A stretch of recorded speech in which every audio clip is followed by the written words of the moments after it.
right, in this lesson, we are going to finally get to our other two angle types. All right, we're going to be talking about secants, tangents, and other angle measures. Now, if you remember, we've talked about how there are four main types. Okay, we've got central angles.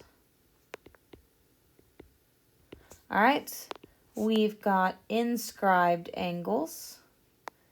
And then I said there were two other kinds that I have kind of nicknamed that we'll go over today. You've got angles that look like this, okay? And then you've got angles that look like this. Oops. Okay. Not to mention, in the last video we did talk, or the last class, or when you saw this in, we did talk about tangent lines and radii. There's kind of a fifth category of angles in there. We're going to cover these last three topics in a little more depth today. So let's get started. First off, we've got when you have an intersection on or in the circle. So these are secant lines. A secant line is a line that intersects the circle in two places. Okay, so we've talked about chords. A chord is a line segment that has endpoints on the circle. And a special kind of chord is called the diameter. All right, we've also talked about tangents. And tangents are a line that touches the circle in only one spot. Okay, and now we have secants. And secants are lines that touch in two places. So they contain a chord, but they keep going. Now, whenever you have two secants that intersect, you get this angle relationship over here.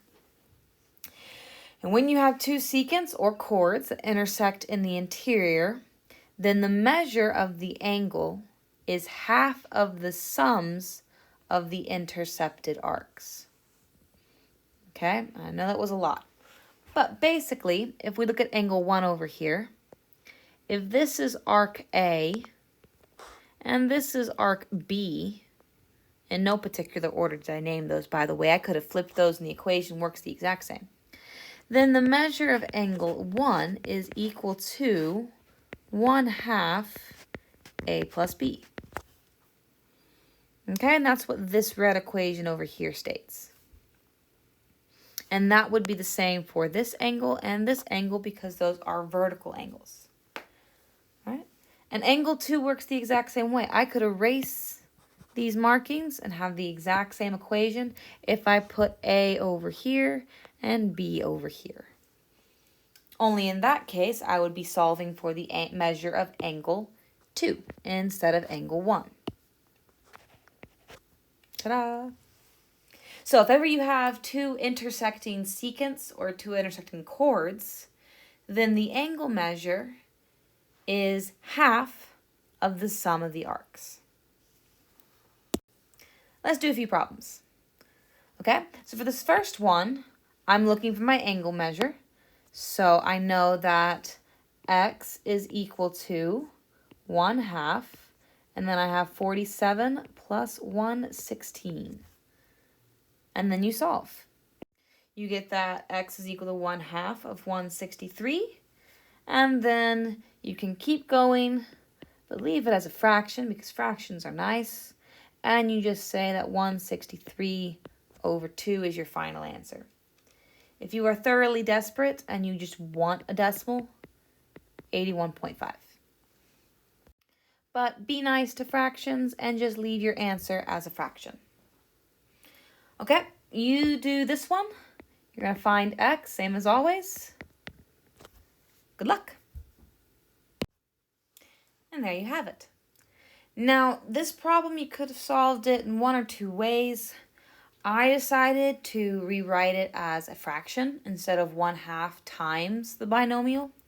Because when it's written as a fraction, you can multiply both sides of the equation by 2 and just cancel out your fraction. However, another way you could have done it is to distribute the 1/2 into the parentheses and solved like that. Whichever way you go, you should have gotten 102 as your final answer. Okay? So whenever you're doing these problems, please, please, please set it up in the correct format as the angle is equal to 1/2 the sum of the arcs. That way I can at least see you started in the right spot. Okay? Don't try to skip steps just yet. I want to make sure we know where we're starting from. All right, next we have another round of inscribed angles. However, this inscribed angle is slightly different. Okay, remember the measure of an inscribed angle is half the measure of the arc. Okay, theta is equal to 1/2 of A, where A is the arc. Okay, now what this theorem is saying is that even if one of your sides is a tangent, the theorem still holds true. It's still an inscribed arc. The angle is still on the edge of the circle. It doesn't matter that one of the lines is tangent. Okay, so if you have a tangent and a secant, or a tangent and chord, whatever, as long as that angle is on the edge of the circle, it is an inscribed angle and therefore applies to the rules of inscribed angles. We got 2 problems over here. Video is going to pause. When it plays again, you'll see the answer to the first problem. And then it'll pause again so that you can do the second problem. Good luck. All right. There is the answer for number 1. All you really had to do is multiply the arc by 2, and that gave you, or multiply the angle by 2, and that gives you the arc. Okay, the video is going to pause again. Good luck on number 2. And here you have the measure of angle RQS. Now in this problem, you were given the major arc, and so you had to subtract from 360 to find the minor arc. Okay? But if you did that, you should have gotten 61 as your final answer. Now, our last topic of the video is intersections outside the circle. So we've talked about angles that intersect inside, and now we have outside. Okay? If you have an intersection outside the circle, it doesn't matter which of these 3 examples you have, it's always going to be the bigger arc minus the smaller arc. So 1/2 of the bigger arc minus the smaller arc. So theta is equal to 1/2 the bigger arc minus the smaller arc. Okay? And these are arcs.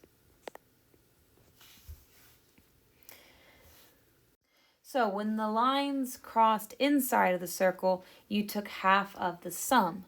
Now that the lines are crossing on the outside of the circle, you're going to take 1/2 of the difference. Now notice how with these problems, you could have 2 secants, you could have a tangent and a secant, or you could have 2 tangents. It doesn't matter which instance you have.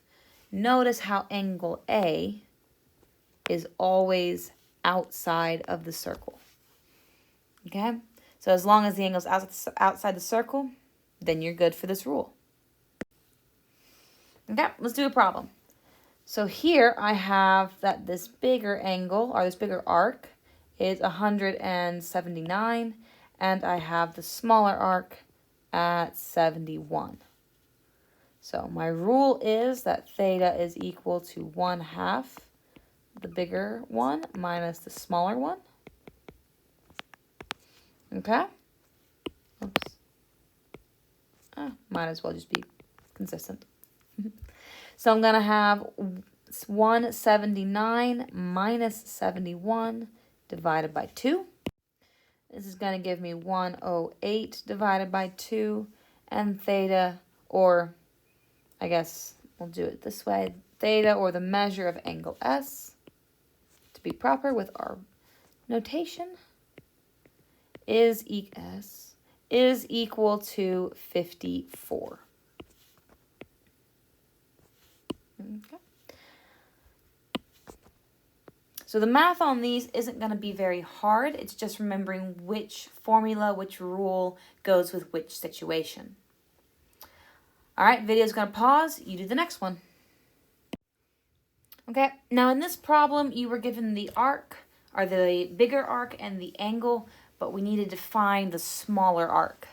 So I used the variable m for smaller because I didn't want too many x's floating around. But if you used x or y or whatever, it wouldn't matter.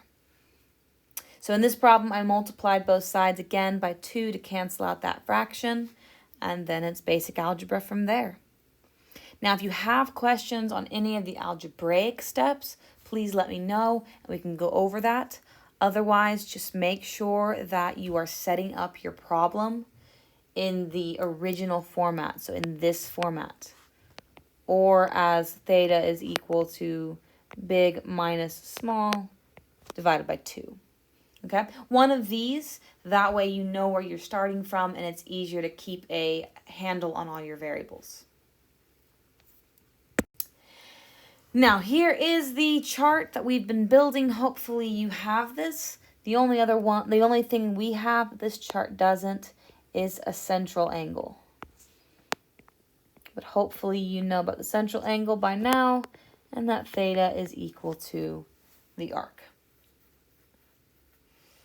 Okay, make sure you have this table in some capacity in your notes. Otherwise, this is the end of the lesson. I'll see you guys next time.